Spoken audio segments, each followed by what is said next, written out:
Welcome back sa aking YouTube channel at sa aking Facebook page. Bali sa ngayon ang aking bibidyo mga kabakal, mga ka-construction, itong kauna-unahang slab sa ground floor na bubuhusan.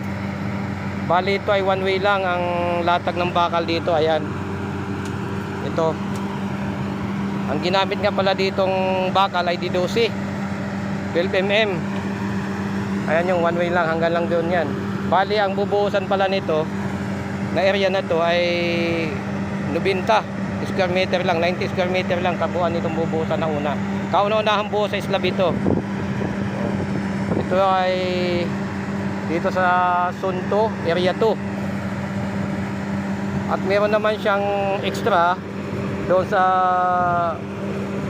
pinaka-top bar niya dito sa biga. Ayan. Bali yan ay 240 ang haba ng putol. Ito, galing hanggang doon. Naka-spacing naman siya ng 15 cm. Ayan mga kabakal, ayan o.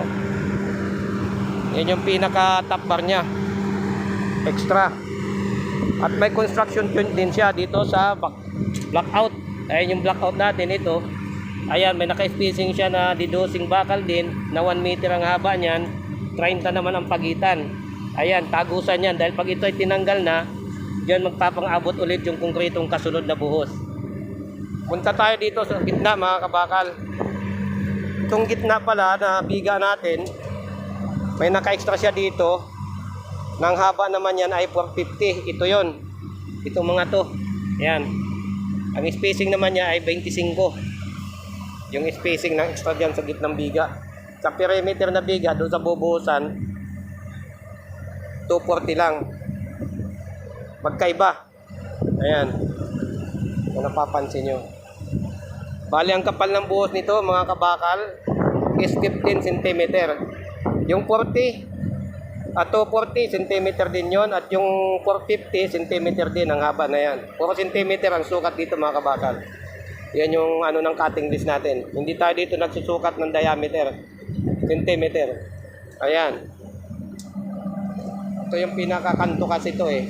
Ito yung pinaka-exit. Itong unang bubuhusan. Kasi ang harap niyan doon, yung entrance. Doon, exit kasi ito. Bali may nagsisit up na rin na, ayan, kung nakikita nyo, yung placing boom, ayan, nagsisit up na. Magbubuhos dito maya-maya lang. Kasi ito okay na to, approve na to sa QC. Kung kasunod nito ay buhos na. Kaya pala, kung gusto nyo ng ganitong klaseng content, ay pahingi naman ng like dyan at follow. Ganoon din na subscribe nyo na rin kung makita nyo ang aking YouTube na dadaan sa inyong mga wall. Pakisubscribe na rin para matulungan naman yung aking Facebook page at yung aking channel sa YouTube. Malaking bagay ito sa katulad ko nag-uumpisa pa lang sa ganitong larangan ng social media. At tatalamin ko yung utang na loob sa inyong malaki kung ako'y makilala sa larangan ito. Maraming salamat. At God bless sa ating lahat. At naway lagi tayong ligtas sa lahat ng pagkakataon. At Merry Christmas advance lagi sa ating lahat. Bye-bye. Maraming salamat.